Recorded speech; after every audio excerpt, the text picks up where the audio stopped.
Aktor Ronnie Dozer meninggal sendirian tanpa keluarga. Hal ini diungkap artis Virnie Ismail.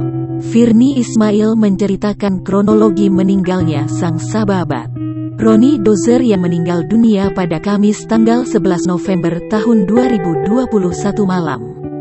Virnie Ismail mengatakan kalau Ronnie Dozer, sahabatnya, meninggal dunia karena terkena serangan jantung. Virnie mengatakan mulanya Ronnie Dozer duduk di kursi teras rumahnya Kamis sore. Ia sempat melewati rumah sang sahabat karena mau ke rumah saudaranya yang satu klaster dengan Ronnie.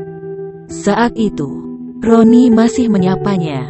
Namun, Virnie mengetahui kalau Ronnie masih sendiri dan belum ada keluarganya. Tetangga akhirnya menunggu istri Ronnie Dozer tiba ke rumah tersebut agar bisa dibawa ke rumah sakit. Selain itu, Virnie Ismail mengatakan kalau Ronnie Dozer mengidap diabetes yang sudah akut, selain serangan jantung yang meregang nyawanya.